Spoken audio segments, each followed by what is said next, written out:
Buenos días, buenas tardes, buenas noches. Estamos aquí otra vez con el genial Diego Murcia, salvadoreño, podcaster, periodista, escritor, investigador, pero hoy en día nos vamos a dedicar al podcasting, porque es lo que hablamos en la última entrevista que queríamos tratar aquí y yo quería sacar un poco, pues, esos conocimientos que él tiene de los libros que ha escrito muy buenos libros sobre podcasting y también tiene sus podcasts en Internet, que es de lo que justamente me gustaría que me hablara, de sus podcasts y cómo comienzan esas iniciativas que tú llevas a cabo en el podcasting, Diego. Hola, ¿qué tal, Leo? Un gusto estar aquí de nuevo. Bueno, Buenas. eso es una pregunta como para remontarse hace casi unos 20 años atrás. Am, Comenzaré quizás por lo más obvio, ¿no? La gente siempre me ha dicho que tengo voz para la radio. Yo, por desgracia, nunca he tenido ningún... Fíjate cómo es curiosa la cosa. Yo siendo periodista de profesión nunca he tenido un acercamiento con la radio como se debe. He tenido mis pininos por ahí, pero en realidad nunca he trabajado en una radio, nunca llegué a trabajar para la televisión. Lo más cercano a lo que llegué en combinación con estos medios fue trabajar para un periódico digital llamado El Faro. Anteriormente también trabajé para una revista cultural llamada Click hace muchos años, pero fue en el Faro donde hice como mis primeros pininos sobre haciendo capsulitas noticiosas desde una cabina muy parecida a lo que tú tienes ahorita en tu casa y lo que en algún momento llegué yo a tener también en mi closet. Eh, con cartones de huevos pegados a la pared, con micrófonos pues de estos que se ocupan para poder cantar y cosas así, ¿no? Pero todo muy rústico, muy bueno, con lo que había, ¿no? Que no era mucho. Inicialmente, el primer podcast que yo tuve en forma fue cuando llegué a Estados Unidos, acá junto con otros amigos escritores, empezamos a hablar acerca de la idea de montar un podcast y una de las primeras cosas que se nos ocurrió fue crear un programita que no tuvo más que unos 3 episodios, que se llamaba El Meollo del Asunto. Era básicamente hablar acerca de Latinoamérica y del chiste político que son nuestros líderes. Y en medio de eso apareció también la idea de, en el meollo del asunto, el momento prepucio, en donde básicamente nos burlábamos de los líderes como Hugo Chávez, como en aquel entonces creo que era Vicente Fox, y no me acuerdo qué otras cosas, o sea, pero eran dos mexicanos y un salvadoreño hablando acerca de política. Pero bueno, fue un primer intento, no sabíamos lo que estábamos haciendo. Un amigo tenía una especie de consola, un par de micrófonos de esto de solapa y hacíamos lo que podíamos. Un producto totalmente horrible, malo. La idea era un tanto emular lo que yo había hecho en Alfaro, donde realmente no hacíamos radio per se. ¿Por qué? Porque, bueno, en la radio tienes un formato que va siguiendo una escaleta, tiene anunciantes en medio de la escaleta, hay un presentador, en fin. Mi exploración respecto a esas cápsulas que hacíamos era más bien leer noticias condensadas de lo que teníamos escrito y luego tratábamos de distribuirlas a radios comunitarias que no necesariamente tenían convenios con grupos grandes donde les suministraban información de lo que ocurría en la capital. Es un proyecto que duró un par de meses, me divertí haciéndolo, ahí me pusieron de hecho mis compañeros un apodo que era la voz de seda, que no sé, o sea, hasta la fecha a mí me siguen llamando así mis ex compañeros, ¿no? Pero eso fue lo más cercano que yo llegué a la radio, escuchar que en las radios comunitarias mi voz andaba sonando de arriba para abajo.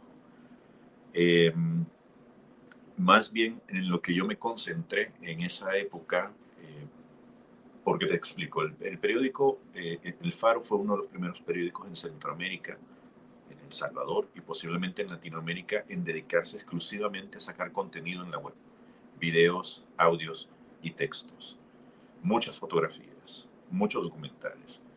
y mayoritariamente el periódico se concentraba en cuestiones políticas.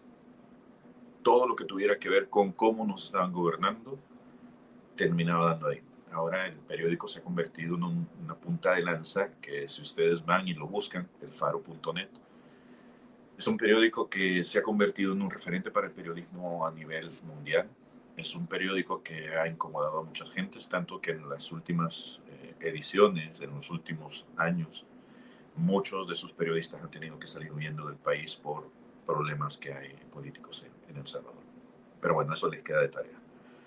Cuando a mí me designaron a trabajar la parte de la sección de las noticias, también empecé a tratar de emular un poco el tema que estábamos desarrollando. Y es que el periódico siempre fue un semanal y se dedicó y se enfocó en explicar lo que ocurría durante la semana. Y mucha gente nos leía porque nosotros éramos un medio que, aprovechando el espacio infinito que teníamos en Internet, podíamos terminar publicando 25 cuartillas sobre una nota. Podríamos terminar haciendo cosas que en los medios tradicionales no se puede. Una nota en televisión dura 30 segundos, un minuto cuando es un reportaje, o un especial cuando son 5 minutos, ¿no? En un periódico escrito son que a lo mejor 350 o 500 palabras.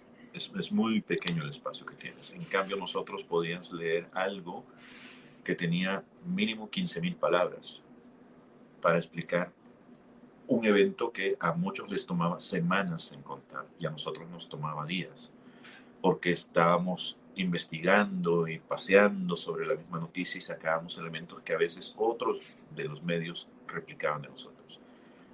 Y fue donde a mí se me ocurrió empezar a hacer crónicas en audio. Y una de las que fue bastante populares fue cómo recreamos el hecho de que una recién nacida había sido robada de un hospital nacional sin que las autoridades del hospital se hubieran dado cuenta y que pasó enfrente de las narices de los guardias de seguridad. La noticia fue un bombazo a nivel nacional, pero nosotros fuimos los únicos que recreamos cómo es que a la bebé la habían sacado del hospital. Y toda esa recreación fue en base a entrevistas, a sonidos del hospital, a recrear el laberinto que se había utilizado para poder sacar a la bebé. Hablamos con los guardias, hablamos con los doctores, en fin. Y al final tenías un paquetito de un audio de unos 10 minutos que te contaba la historia de una manera diferente. Te estoy hablando de que este producto lo estábamos produciendo allá por el 2007, 2010, poco más o menos.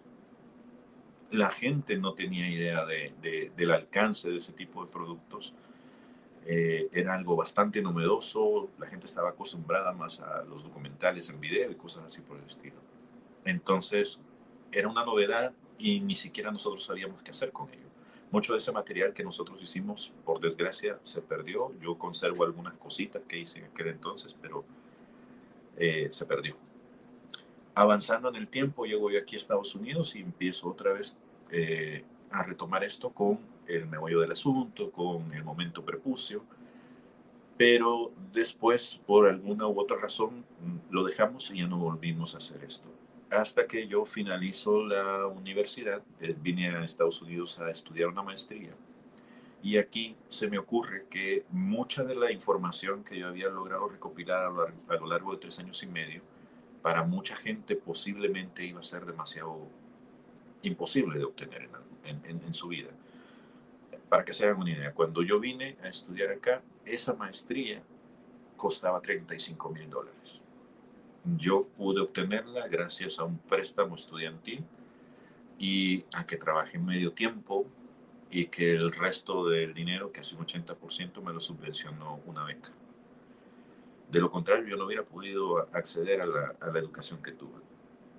Entonces a mí se me ocurrió, bueno, si hay gente que en algún momento llegara a estar en la misma situación y que por una u otra razón no puede salir del país, no puede estudiar lo que yo estudié, pues me gustaría darles algunas cosas que yo conocí acá, sobre todo porque después, no sé, al menos a mí es lo que me pasó. Después de estar 3 años y medio estudiando esto, llegué a la conclusión de que en realidad uno no necesita de una maestría para poder aprender los conocimientos que se aprenden en la maestría. Lo que sí necesitas es que la gente te dé desmenuzadas las cosas que necesitas para poder aplicarlas a tus escrituras. Y ahí fue como yo empecé a hacer el podcast que se llamaba El Escribidor, que era básicamente darte ideas de cómo avanzar en tu oficio de escribir.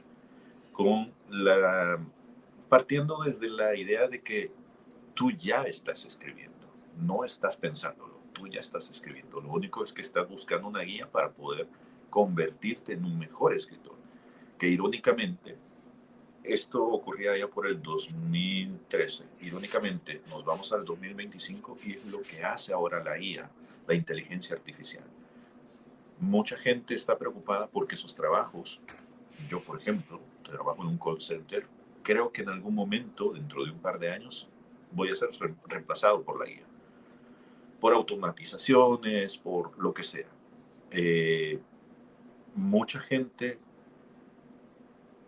debe aprender o tiene que entrar en ese clip de que tiene que aprender a auxiliarse de herramientas para poder avanzar y convertirse en un mejor profesional en lo que hace.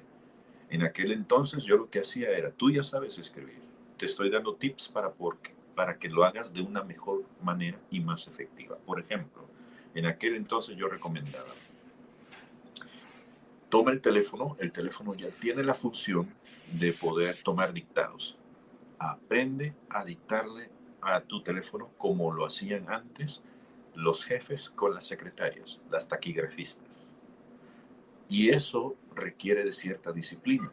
Por eso digo yo, no es para gente que está pensando en ser escritor, sino para la gente que ya está escribiendo.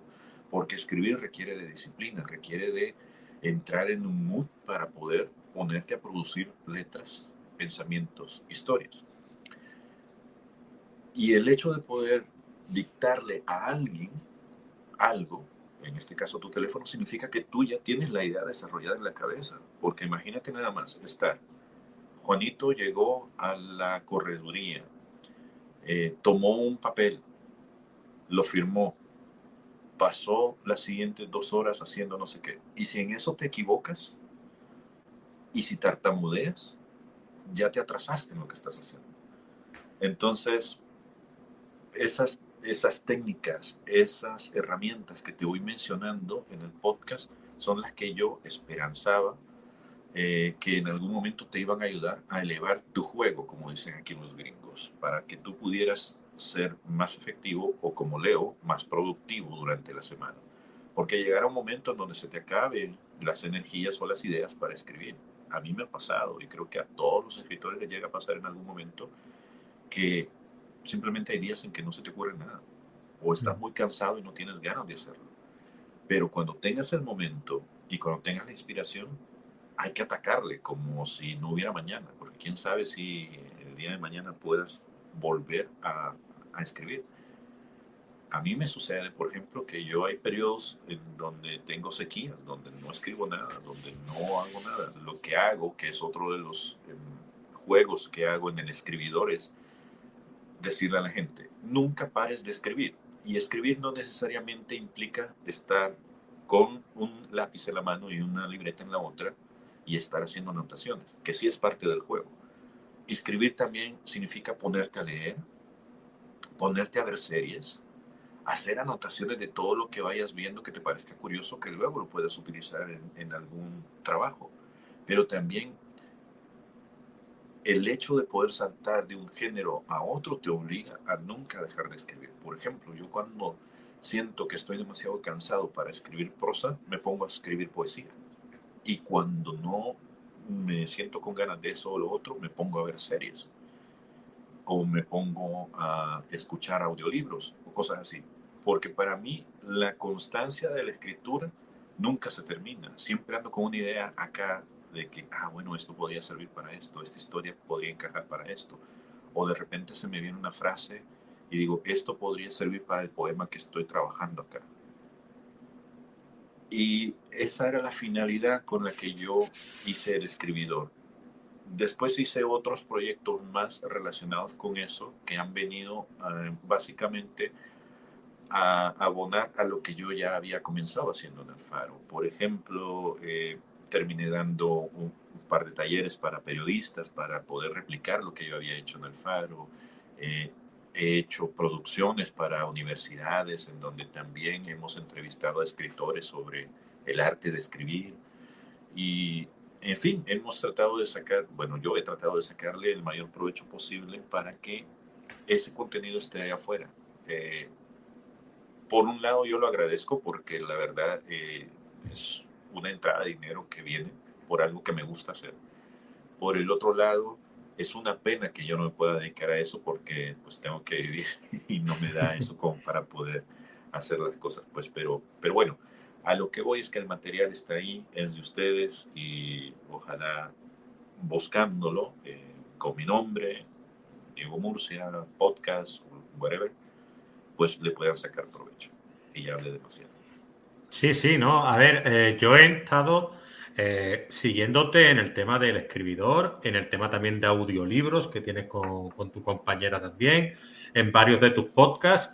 Me parece importante. El otro día he escuchado a mi mujer tu voz, que también me dijo, ¿quién es ese hombre con esa voz? Y digo, pues es Diego Murcia, un escritor salvadoreño, podcaster que he conocido y que he entrevistado y que es pues un tío espléndido encima, ¿no? Gracias. Entonces, yo comentaba, es decir, para ti tan importante es, por ejemplo, puede ser importante que yo verbalice, por ejemplo, con mi padre o con mi hermano, con un amigo incluso que no escriba la trama que yo estoy desarrollando para encontrar la manera de ¿cómo te diría? Desbloquearme. Sí. Yo sé que a mucha gente le da como miedo el liberar las ideas. Y conozco muchos escritores que en realidad, pero esto que te voy a contar que no salga de aquí, o te voy a pasar esto, pero me tienes que firmar en inglés es un non-disclosure agreement, que es como un acuerdo de confidencialidad. Y hay de ti si se llega ahí. En fin, yo digo que sí, o sea, es que es la única forma de poder darle vida a una historia y sobre todo que es posiblemente tú estás encasillado en que la historia debe continuar de una forma y es la única forma en cómo la vas a destrampar y de repente alguien menciona algo tan obvio que a ti se te olvidó o se te pasó a lo largo y no te diste cuenta de que ahí estaba la solución de lo que querías hacer. Sí, yo de hecho creo que es una forma sana de poder hacer mover la historia hacia adelante. Yo he encontrado la manera a veces de verbalizarla y encontrar soluciones a ciertos problemas que no había encontrado antes. Y digo, ¡ay! Si lo he encontrado contándola. O al día siguiente, pensando en una conversación que he tenido con algún amigo escritor, contándole la trama o diciéndole, porque claro, a lo mejor nos contamos las tramas, lo que es la idea y demás. Mira, voy por aquí, voy por allá. Con Sebastián G. Sancho, ¿no? Mi superlector cero y mi editor de confianza entre nosotros, ¿no? Y lo hablamos y lo mismo, aunque no me dé la solución al problema, a mí a los 2 días me surge la solución y sé que viene de esa conversación que hemos mantenido. Entonces yo creo que es importante también verbalizar a veces, como tú bien has dicho, todo eso. También te pregunto, porque me interesa mucho tu opinión sobre este aspecto que el otro día comentaba con la gran Ana González Duque. ¿Escuchar audiolibros para ti es leer? Sí, sí, sí, claro. Y ver series de televisión y ver telenovelas. No hay nada escrito que no se haya utilizado ya como para resolverlo, ¿no? Y sobre esto hay infinidad de libros escritos por grandes autores. Eh, hay, justo ahora no recuerdo, y eso es una de las herencias que me dejó el COVID. No recuerdo nombres, sé de lo que estoy hablando, pero con un poquitín de ayuda de Google seguramente ustedes lo pueden buscar. Busquen creo que es Vladimir Prop, y él habla acerca de cuáles son las historias universales que se cuentan. Creo recordar que hay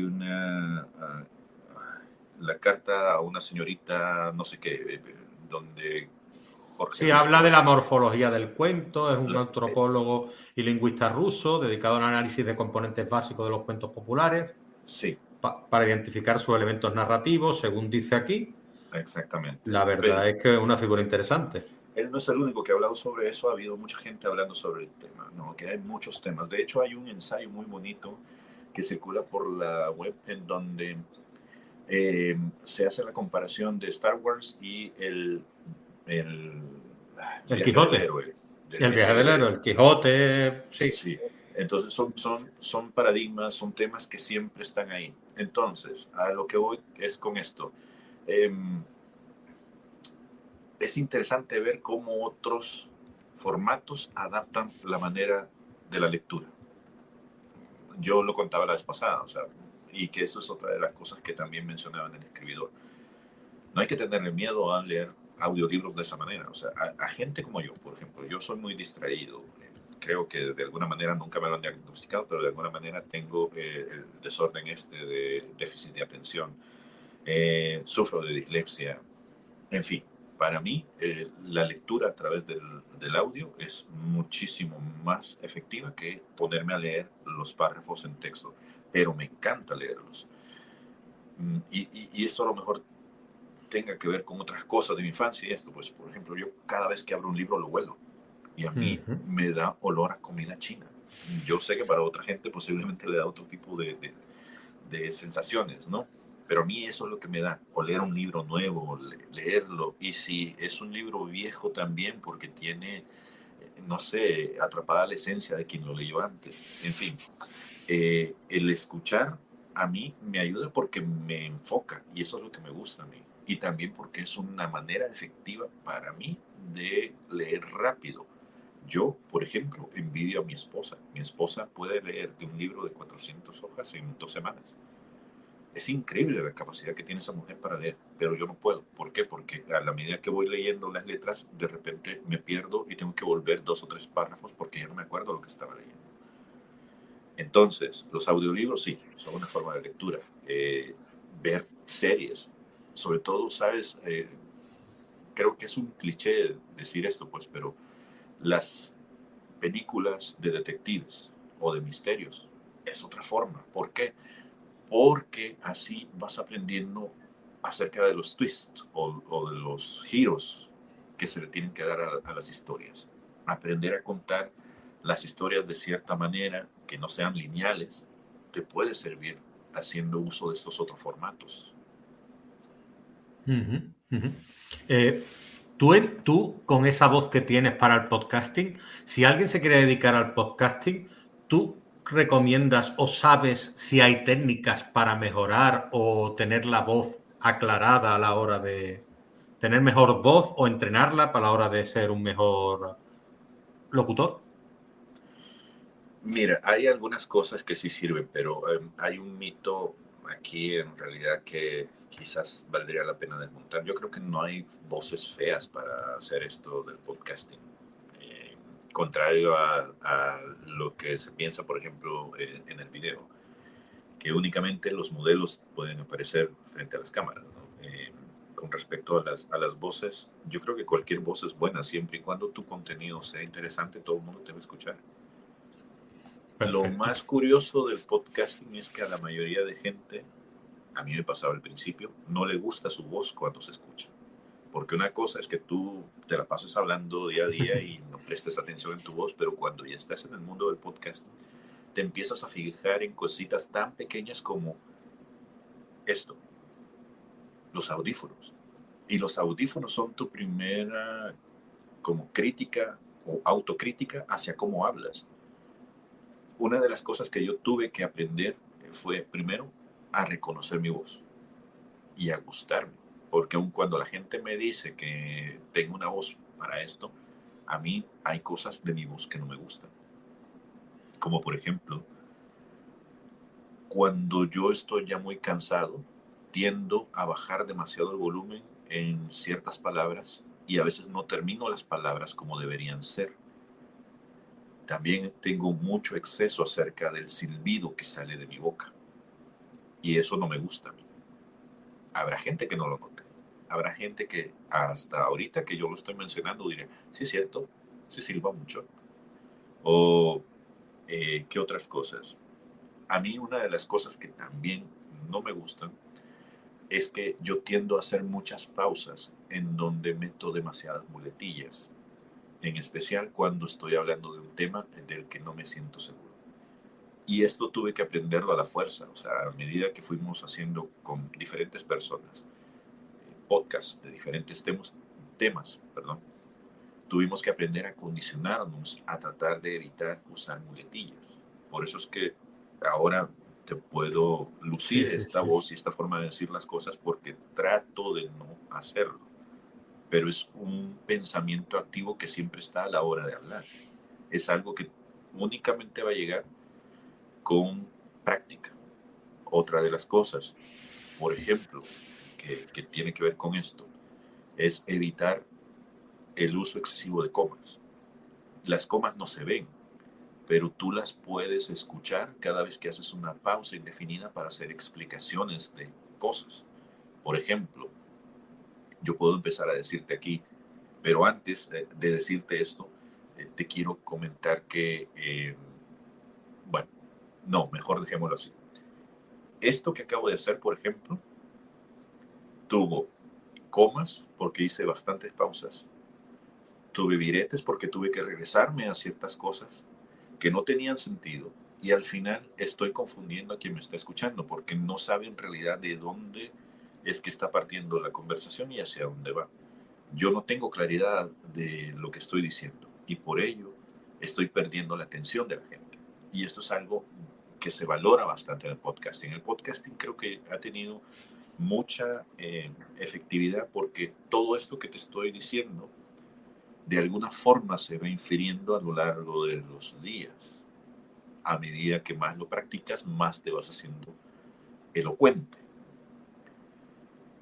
Pero hay mucha gente que no lo hace y termina teniendo un programa muy lento, muy malo, muy desabrido y la gente no sabe exactamente por qué y es porque están todos estos vicios ahí acondicionados y no te da espacio para poder tener algo limpio que transmita el mensaje. Al fin y al cabo el mensaje es lo que importa. Tú, por ejemplo, tienes un podcast que tiene mucho interés porque tu nicho es muy interesante. Cómo escriben los escritores. Y los escritores están escribiendo desde donde trabajan, desde lo que hacen en el día a día, de lo que cocinan, porque todo de lo que se están alimentando, al fin y al cabo, como decía una camiseta que yo vi una vez, no hables mal de mí porque terminarás en mi novela. Todo termina en la novela, porque todo nos alimenta. Entonces, esas cosas se pueden aprender, se pueden dominar. ¿Qué otra cosa yo también te aconsejo? Es que no temas hacer pausas, porque en esas pausas puedes tomar tú las riendas de la conversación, pero esas pausas tienen que ser con maña, esas pausas tienen que ser pensadas, que esas pausas tengan un propósito. Para mí las pausas, y es algo que me metí muy dentro de la cabeza cuando empezaba a hacer mucho lo de las muletillas, sirven para evitar darle paso a esas muletillas. ¿Cuáles son esas muletillas de las que yo hablo? Que son ruido al fin y al cabo. Sonidos como ¿sabes a lo que me refiero? O palabras o frases similares. O esto precisamente que acabo de hacer. O un que en realidad no son nada, no comunican, no dicen nada y estropean el mensaje. Estas pausas es necesario poder dominarlas.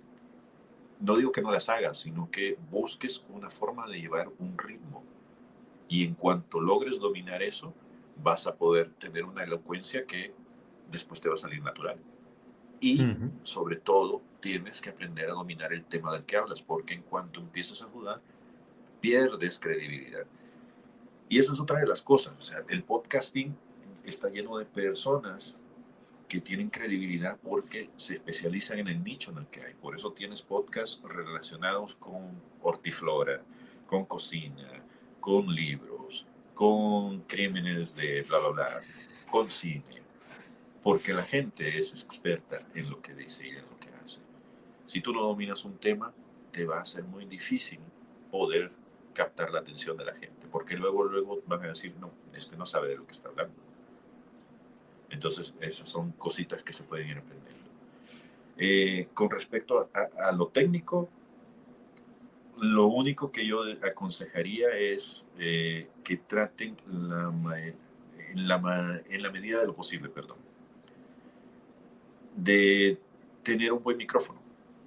Puede ser un micrófono así como el que yo tengo, que están escuchando acá, o puede ser un micrófono como el que tienen.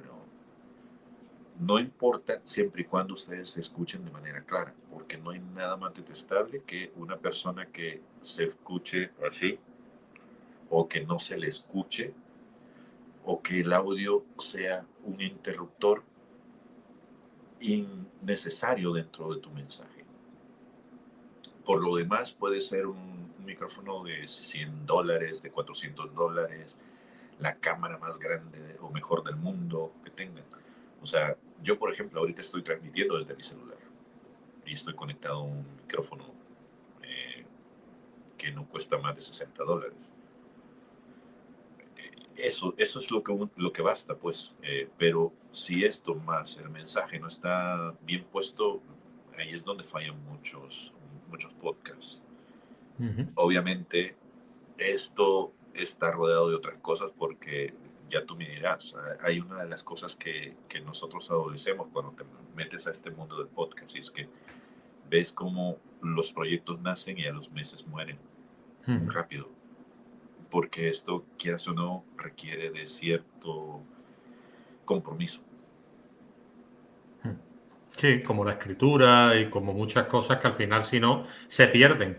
La pregunta es, por ejemplo, si yo ya tengo un podcast, ¿no? Como el que tengo, y yo quiero, por ejemplo, contactar, si yo no tuviera un podcast, pero quiero formar un podcast, perdón, y quiero contactar con alguien para entrevistarlo, como ha sido tu caso, o como ha sido el caso de otros autores, autoras o entrevistados a los que he traído al programa. ¿Cómo debo yo afrontar ese momento mediante email, por redes sociales? ¿De qué manera? ¿Cómo se rompe el hielo? Porque muchas veces llamar a puertas frías es complicado. Bueno, te voy a decir cómo yo lo he hecho. Yo lo he hecho de diferentes maneras. Buscando en redes sociales y mandando al infinito y más allá mensajes para ver si los contestan. Es como mandar un mensaje en una botella, ¿no? Lo he hecho también utilizando correos electrónicos y lo he hecho utilizando mis contactos. Bien dicen de que existen como 6 grados de separación entre una persona don nadie y un famoso. Entonces, así es como se puede hacer. Lo peor que puede pasar, y te lo digo yo de escritor, ¿no? Y de periodista que he sido, que lo peor que te pueden decir es no. Y luego cabe la posibilidad muy grande, muy grande, de que te digan que sí. Sobre todo porque a todo el mundo le gusta hablar. Y sobre todo si, y te pongo en el contexto, ¿no? Digamos que lo vemos desde un contexto más mercadológico. A un escritor, quien sea, le va a interesar publicitarse. Porque si lo ves fríamente, esa publicidad de entrada a nuevos lectores significan ventas de sus libros. Posiblemente una, o dos, o tres, o posiblemente varias ventas. Pero son lectores a los que no hubiera podido tener acceso de otra forma. Sin pagar. Porque esa es otra cosa. Desde el punto de vista del nicho, a mí me interesa tener más conocimientos y poder convertirme en una autoridad, porque eso, de una u otra forma, véanlo así, digamos que ustedes quieren hacer un podcast relacionado con conductores de autobuses. Es un nicho que seguramente es un grupo por ahí que está dejado de la mano de Dios, al que nadie le está prestando atención. Pero de repente aparece alguien que está interesado en esas historias, que quiere saber cómo estas personas han florecido y tienen experiencias de vida que pueden compartir con otros. O sea, siempre habrá alguien interesado en escuchar. Y si hay alguien interesado en escuchar, hay alguien interesado en hablar. Entonces, yo cuando he buscado entrevistarme con alguien, soy muy claro de decirles, mira, yo soy esto, he hecho esto y me gustaría entrevistarte por estas razones. Y ya queda en ellos si te contestan. Y la mayoría de gente contesta, pero siempre hay gente que tiene algo que decir. Y aunque no lo crean, la mayoría de gente se sorprende de que alguien quiera saber lo que uno sabe, porque muy poca gente les pregunta. Bueno, lo, ¿qué fue lo último raro que me pasó? Creo que el caso tuyo sería lo más raro. O sea, yo te contacté por otra cuestión totalmente Sí, ajena a mí sí, sí. y terminaste pidiéndome la entrevista. Pero Y porque vi aquí tu estamos. currículum y me pareció interesantísimo todo lo que hacías y aparte, pues bueno, luego contacté contigo y hemos conectado, ¿no? Hemos tenido un buen feeling y eso es importantísimo. Y luego, una vez tú me das tu sí, ¿vale? Y nos sentamos aquí. ¿Cómo puedo yo hacer que ese feeling, porque claro, cada uno tiene su gracia o cada uno tiene sus cosas, ¿cómo se puede potenciar ese feeling para que con la persona que tienes enfrente tú puedas conectar o puedas hacer por tener una conexión? ¿Cómo puedo hacer esa entrevista más fluida para que la persona que entrevistas se sienta más confiada? Mira, quizás se va a oír medio ridículo, pero esto lo aprendí yo del teatro. Yo hice teatro y esto es otra de las cosas que a mí me sirvió, quizás volviendo un poco también a las primeras preguntas que me hiciste. Teatro, yo estudié teatro y ahí aprendí a vocalizar y a sacar la voz. Periodismo, ahí aprendí yo a hacer preguntas. Eh, ¿Qué más? Bueno, lo del podcasting a mí me ha enseñado a estar frente a la cámara, pese a que yo nunca he estado frente a la cámara. Y volviendo a esto que me estás mencionando, una de las cosas que yo siempre hago con los entrevistados es ponerme en mis propios zapatos, es decir, a mí que me gustaría que me preguntaran. Y verás que salen preguntas muy interesantes, como por ejemplo, ¿cuál es tu proceso de escritura, Leo? O sea, a mí me sucede lo siguiente. Yo a veces puedo estar en el baño porque, irónicamente, y es algo que muchas mujeres nos achacan, que los hombres perdemos mucho tiempo en el baño, porque a veces me sumerjo en lecturas o se me vienen ideas y aprovecho el momento de estar a solas porque afuera, en el mundo, está mi hija, mi hijo, mi esposa, mi perra y las responsabilidades del mundo adulto. Pero cuando estoy sentado en esa taza haciendo lo mío, se me vienen las ideas así como que, uf, y entonces tengo que anotarlas y aprovechar el momento de soledad para poder escribirlo. Esa es una de las formas que yo tengo para poder escribir. ¿Cómo te nacen a ti las ideas? Claro. Sí. Ese tipo de cosas son las que yo veo. Seguramente la otra persona, Leo, tiene alguna manía, no sé. Hay que explotarla. Eso por un lado. Pero por el otro también, y esto lo aprendí de un suegro que tuve, hay que estudiar al enemigo. ¿Cómo le vas a llegar al enemigo si no sabes cómo va a reaccionar? Hay que estudiarlo. Entonces te pones a buscar a esta persona, a ver qué le han preguntado, qué cosas han dicho, bla, bla, bla. Hay un entrevistador que a mí me encanta que entrevista a artistas en inglés en Estados Unidos.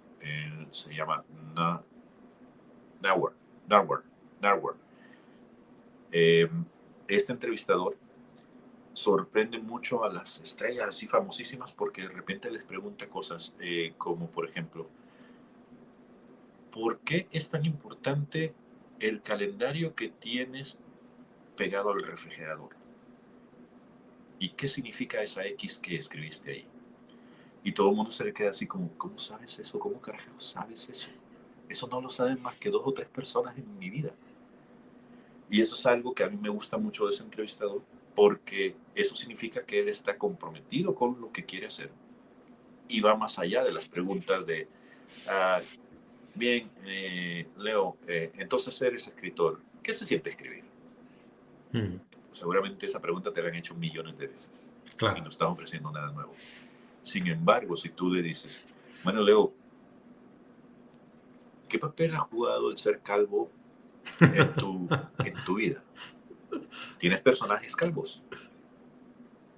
Eso no solo te choca, te saca, te quita las barreras y te da una entrada a sobre todo preservar la naturalidad de la conversación. Si tú eres natural Y le toca, y le y pone un efecto cómico también, ¿no? Un golpe cómico ahí, exactamente, ¿no? si tú eres natural y atacas de esa manera, las defensas se bajan y todo el mundo se empieza a relajar. Y empiezan a hablar como si fueran amigos. Que eso es una de las grandes bondades que tiene el podcasting. Tú puedes terminar siendo amigo de una persona al final de una entrevista. Y a mí, más que entrevistas, me gusta más llamarles charlas. ¿Y por qué ha triunfado tanto ese formato? Porque es que ha sido un boom tremendo. Vamos, yo me he subido tarde por inseguridades y demás. Pero yo, a ver, yo cuando lo he descubierto me ha dado tanto que he dicho, bueno, las cosas vienen cuando vienen, siempre digo lo mismo, pero yo es que tengo el de Voces de Metrópoli y pero porque me lo paso bomba, ¿entiendes? Yo me lo paso bomba hablando contigo y con otros invitados y demás. Y en el de Voces de Metrópoli, como estoy con mis dos colegas, pues charlamos ahí de las cosas que charlamos tomando una cerveza, que es de la película que vimos ayer, del libro que nos leímos la semana pasada. Entonces nos lo estructuramos, porque la estructura también es importante en el podcasting. Pero claro, yo me pregunto, el podcasting pegó un petardazo en el año 2000, 2002 y en el 2007, 2008 fue arrasando. Yo desde el principio ya escuchaba podcast porque era un formato que me gustaba mucho, muy cercano. Pero ¿por qué ha triunfado de esa manera? Mira, yo creo que se conjuntaron muchos temas. El podcast, como bien lo decías, ya lleva bastantes años con nosotros. Antes posiblemente no era tan accesible porque los aditamentos que se utilizaban para poder hacer podcast eran caros. Transmisiones en vivos a través de internet, carísimas. Estudios de grabación, carísimos. Comprarte una cámara para poder grabar algo para después subirlo al internet, carísimo. Micrófonos, carísimos. O sea, yo una vez me puse a sacar cuentas de cuánto es lo que yo tengo en equipo. Y sin mentirte, Leo, yo creo que tengo unos $2,500 en equipo a lo largo de los años que yo he acumulado cosas, porque esa es una cosa. Una vez que te pica el bicho del podcast, empiezas a acumular una cantidad de cables. Tengo 4 micros, Diego. probando. 4 micros. Exacto. Y poco a poco el podcast se ha ido haciendo cada vez más barato y con mayor cantidad. Ahora puedes tener micrófonos del tamaño de una batería como esta, que te lo pones aquí y ya con eso ya tienes un... La tecnología ha avanzado bastante. El hecho de que haya habido una pandemia creo que le dio un segundo rebrote bastante cañón al podcasting, porque la gente empezó a aprender a hacer lo que algunas otras personas llevan un par de décadas haciendo y vio que no era tan difícil, pero también, y creo, si mal no recuerdo, que ahí fue donde se dio como un boom, una burbuja, perdón, y esa burbuja también explotó porque mucha gente que empezó a hacer podcasting después, 2, 3 años después, la veías vendiendo sus cosas por Facebook a precios muy baratos porque decían, me quita tiempo, yo no sabía que había que editar, no sabía que había que ecualizar, no sabía que había que bla, bla, bla, que esto y lo otro, que no es nada más sentarte y encender el micrófono, porque bien que mal, tú lo has dicho, el podcast requiere de alguna forma de cierta estructura. No es una cosa escrita en piedra, pero sí necesitas saber para dónde vas a llevar la entrevista. No te puedes sentar y hablar infinitamente, aunque hay podcasts que así lo hacen. ¿Por qué? Porque la vida pasa y tienes otras obligaciones, ¿no? Y no estás viviendo de esto. La gran mayoría de gente no vive de esto, aun cuando trata de serlo. ¿Qué otra cosa fue lo que generó? Bueno, que ahora hay mucha tecnología como la inteligencia artificial que te ayuda a reducir el tiempo de edición. Hablamos de programas como Descript, que te ayuda a, si tienes un video, pues ir editando a medida que vas básicamente cortando o quitando suciedad de palabras y cosas así. Se ve un video medio raro, todavía no estamos en el punto donde se suavizan las transiciones y esto, pues se ven los cortes, se ven las costuras, como diríamos en la escritura. Pero está esa tecnología que no le estaba antes.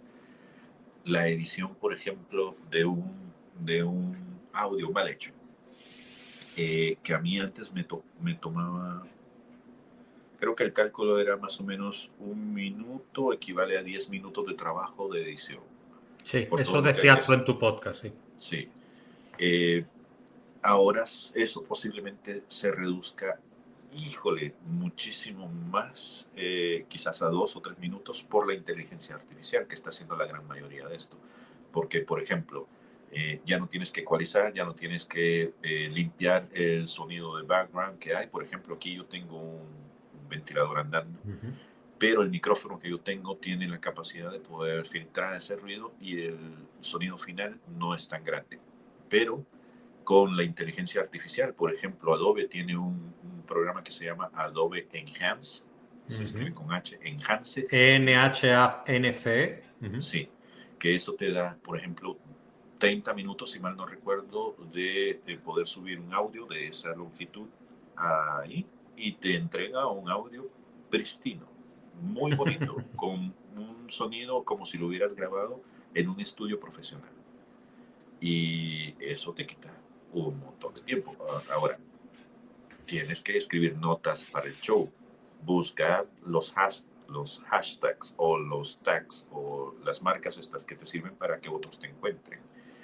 Tienes que pensar en la descripción del episodio, en poder sacar cuáles son las ideas principales de lo que hablaste. Tienes que distribuirlo a través de redes sociales. Y sí, ahora existen programas como Jury o ¿cómo se llama la otra? Ya no me acuerdo. Pero hay varios programas en donde puedes automatizar que te salgan publicados en diferentes plataformas al mismo tiempo, que antes no lo había.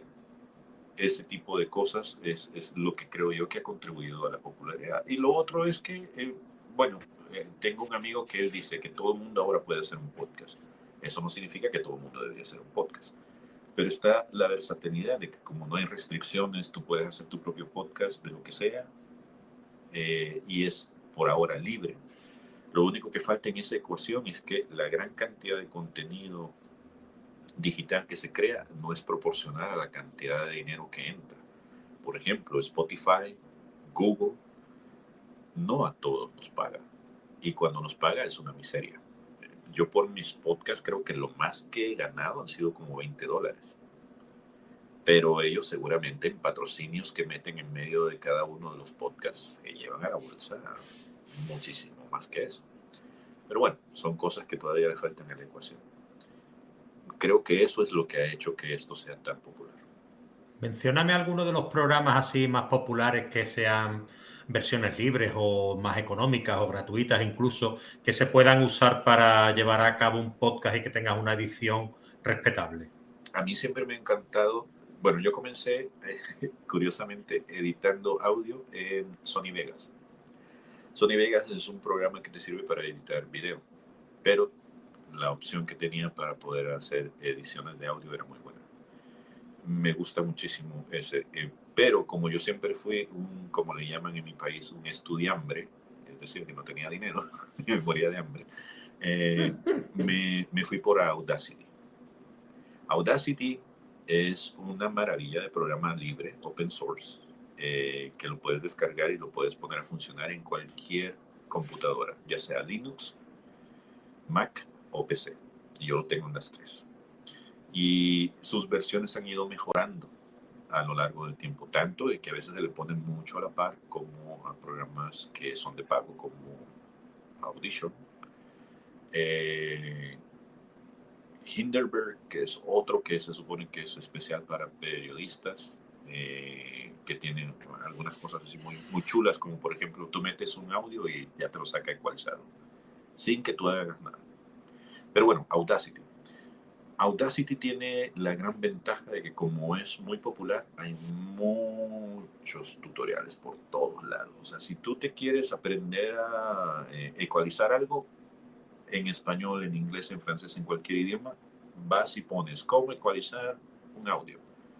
Y te sale todo el mundo hablándote acerca de eso. Y tiene también la gran ventaja de que al menos desde que lo tomaron los rusos, tienes muchos plugins. Los plugins son como pequeños programitas dentro del programa que te ayudan a tener cosas como ecualizadores, que los puedes ir modulando gracias a inteligencia artificial. Es decir, ni siquiera tienes que sacar parámetros tú para poder ver cuál debería ser la ecualización real necesaria para tu audio para que quede a un nivel, sino que ahí mismo lo puedes hacer. Reducción de ruido. ¿A qué le llamo yo ruido? Todo aquello que no sea mi voz y que no sea el mensaje que yo quiero transmitir. Por ende, si yo quiero transmitir que se escuche una explosión, eso no va a ser ruido, ¿no?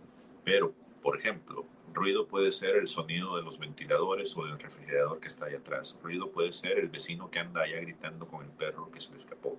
Ruido puede ser el camión de los helados. Ruido puede ser tu propio incluso chasquido, mis propios tu chasquidos. Esto que estoy respiración. haciendo, correcto. Todo eso. Para poder limpiar esto, es necesario tener al menos unos 3 o 5 segundos de silencio, porque eso después te va a servir como parámetro para que la computadora sepa identificar qué es ruido. Una vez que lo limpias, ya lo que queda es el audio con el que vas a trabajar y que vas a presentar. Eso es lo que más interesa, pues, porque el ruido se le llama así porque es eso, pues, te quita atención, y tú cuando estás en el podcast o en un video podcast lo que quieres es tener la atención de quien te está escuchando o viendo.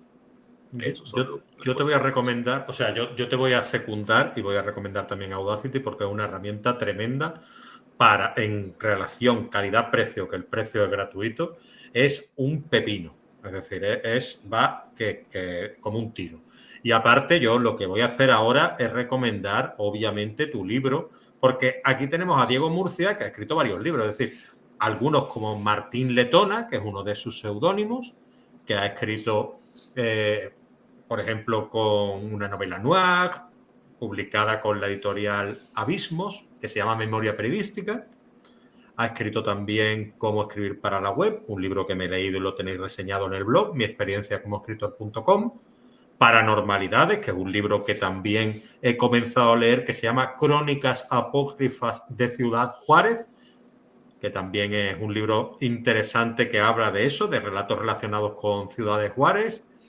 Y Su Majestad la Pupusa, que hablábamos que él también lo había escrito siguiendo los parámetros de los dos dueños de un restaurante que habían hablado con él para explicarle pues cómo se hacía la pupusa y querían que fueran las que escribiera. Aparte de muchas más cosas que ha ido haciendo en antologías y demás, y dedicándose como editor y como promocionador de obras literarias, etcétera. Pero yo me voy a centrar en lo que nos trae hoy aquí. ¿Cómo hacer un podcast? Preguntas y respuestas sobre el ecosistema del podcast. Un ensayo práctico sobre podcasting que también he reseñado en mi blog, mi experiencia como escritor.com, también lo tenéis en TikTok, en Instagram, etcétera, y lo recomiendo principalmente por la practicidad. Como decía Luis Aragonés, cortita y al pie. Y Diego Murcia la lanza cortita y al pie y te explica todo lo que estamos hablando hoy. ¿Qué micro tienes que utilizar sin gastarte demasiado dinero? ¿Qué programas tienes que utilizar sin gastarte demasiado dinero? Y esto es solamente un anticipo a su obra. Y no es porque estemos aquí que yo saco al hombre orquesta cuando merece la pena. Pero en este caso merece la pena porque es una obra muy práctica que la tenéis en Amazon. Yo me la leí gracias al Kindle Unlimited. Y bueno, si estáis dados de alta, pues es una obra que merece la pena si estáis interesados en el podcasting, echarle un vistazo. Yo, por ejemplo, en esa obra no, pero después contacté con Diego y le dije, Diego, yo en la habitación que estoy a veces hace eco. A mí me gustaría probar quizá algún día hacer un audiolibro y tal, porque Diego conoce cómo hacer audiolibros y tal, y me incitó, me motivó para que lo llevara a cabo. No lo he hecho todavía, pero ya lo haré. Y le decía yo a Diego, pero yo para tener, con la voz que tengo, sí leo. ¿Y cómo puedo hacer para que se escuche como en un estudio? Y quiero que Diego nos lo cuente. Bueno, mira, no me acuerdo si en esos libros que has mencionado yo hablo del término, pero yo lo veo así. Alguien en algún momento hablando me decía que las guerrillas trabajaban más o menos de esta forma. En el país hubo una guerra civil y algunas personas conocemos a gente que estuvo en la guerrilla. Las guerrillas trabajan con pequeñas células. Hacen grandes cosas con muy poquitos recursos. Entonces yo tomé el término de trabajar estilo guerrilla con el podcast. Y esto significa hacer uso de lo que tengas a la mano para poder sonar lo mejor posible. No me lo crean a mí, pero pueden ir al Google y pueden buscar a podcasters usando sillas con cojines a los lados para crear una caja acústica y desde ahí hacer el podcast. La mayoría de gente que comenzó hace unos 10, 15 años comenzó haciendo ese tipo de trucos, porque antes el podcast no era video. era audio nada más.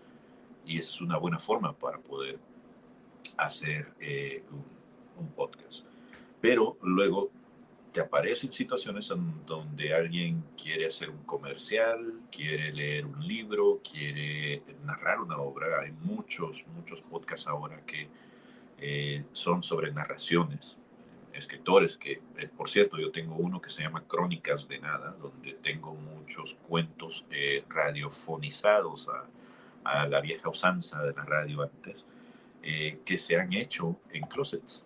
Ahí donde guardas tu ropa, los trajes para Navidad y cosas así por el estilo, las sábanas, todo eso.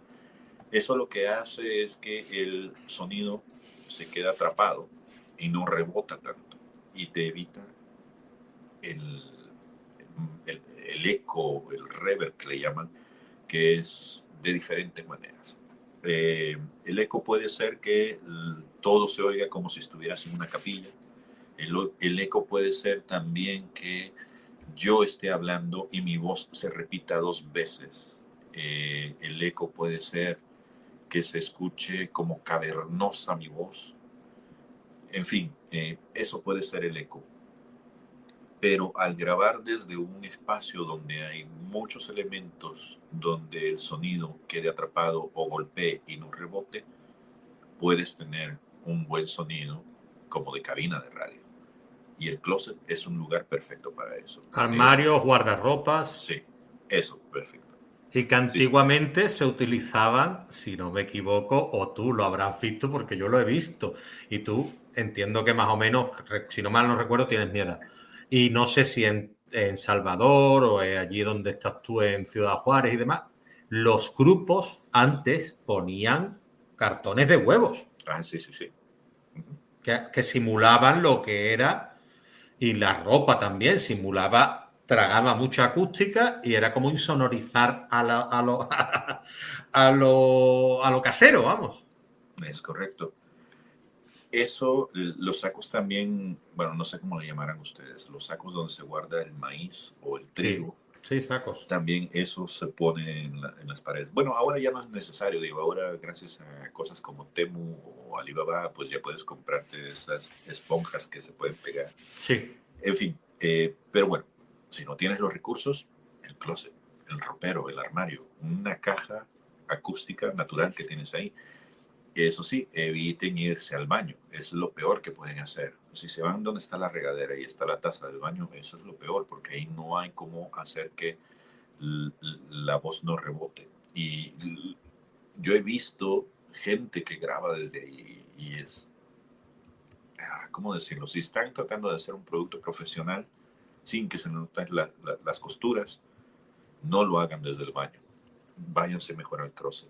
O, en última instancia, pongan una sillita y se ponen a hablar ahí desde ahí.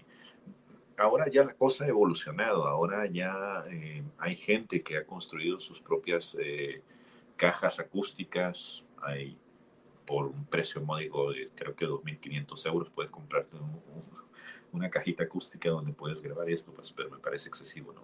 Yo no tengo ese dinero. Pero sí tengo un closet. Y desde ahí lo puedo hacer. Y luego, viendo claro de cuáles son las posibilidades. El libro que hace referencia, por ejemplo, Molina Tamacas, nosotros lo grabamos con una muchacha a distancia y ella no tenía ni micrófonos de solapa, ni nada por el estilo. Terminó utilizando su teléfono, el iPhone, creo que era un iPhone 7 lo que ella tenía, con esta técnica, utilizando el ruido acústico del closet.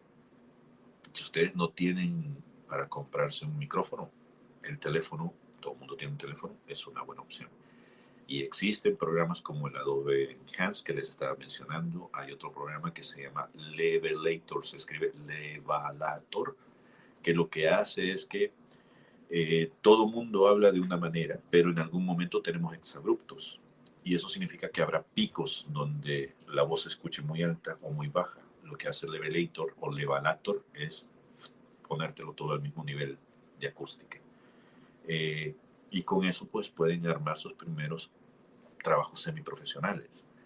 Obviamente, como Leo y yo, en algún momento habrá que perderle el amor a algunos dólares o algunos euros y comprarse un micrófono. El que yo tengo es un Q2U, si mal no recuerdo. Si no, luego les mando el mensaje ahí. Y ese micrófono cuesta $65 ahora.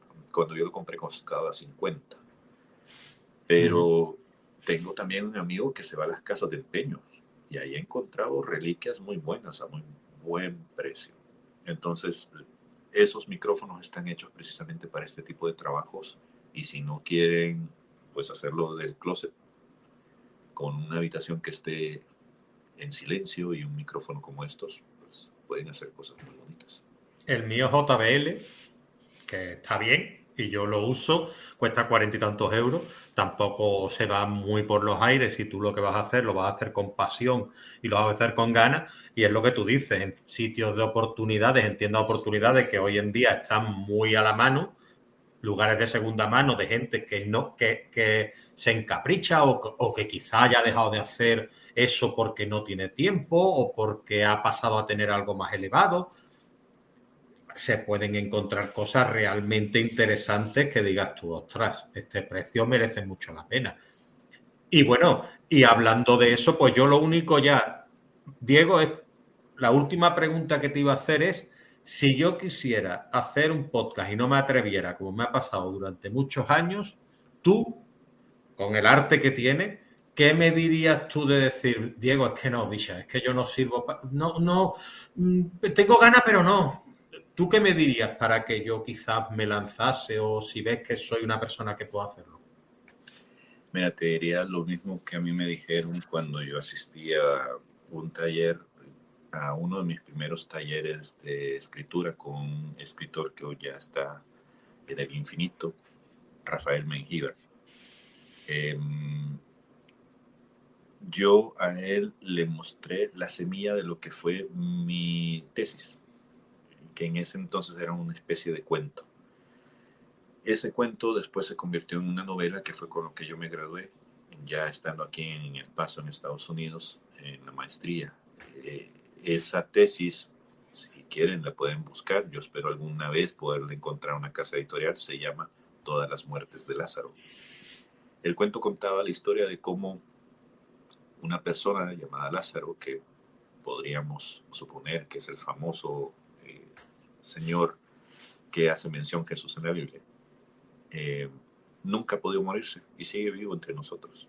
Y bueno, hay gente que se lo está queriendo secuestrar para poder robarle su secreto y poder darle uso, ya sea empresarial o armamentístico. De eso trata mi novela. Cuando yo llevé por primera vez esa semillita que era un cuento muy feo, muy bobo, yo le decía a Rafael, me gusta cómo va, pero no sé cómo escribirlo y la verdad me están dando ganas de mejor presentarte otra cosa porque no sé cómo continuar. Y Rafael me dijo, no lo hagas. O sea, si quieres ponlo a descansar, pero la única forma en que tú leas el cuento que quieres leer es que lo escribas. Nadie más lo va a poder escribir como tú y nadie lo va a escribir por ti. Y eso es algo que a mí se me quedó grabado de que es cierto, o sea, el cuento que yo quiero leer, solo yo sé cómo va a terminar. El podcast que yo quiero escuchar, solo yo sé cómo va a terminar. ¿Qué es lo peor que te puede pasar? Yo siempre he vivido con esta filosofía de lo peor que te puede pasar es que te digan que no. Y si te dicen que no, bueno, ¿qué le vas a hacer? Pero ¿qué tal que te dicen que sí? ¿Qué tal que el podcast gusta? Y todos hemos comenzado por ahí. Todos hemos empezado dándole a escuchar el podcast a mi mamá, a mi abuelita, a mi esposa, bla, bla. Hasta que alguien vino y se topó con nosotros y de repente, mira, a mí me ha sorprendido de que mis podcasts de repente han sido escuchados en China y yo me quedo así como, ¿quién carajo en China estará escuchando mi podcast? Y pasa, y pasa, y pasa. Y pasa. Entonces Bueno, lo peor que puedes hacer es quedarte con las ganas. sí, Al yo creo que lo menos, mejor es intentarlo. al menos, y esto es con lo que termino, digo, al menos si lo hiciste y no funcionó, lo puedes poner en el currículum y luego alguien como Leo te va a entrevistar y va a creer que eres una fantástica persona.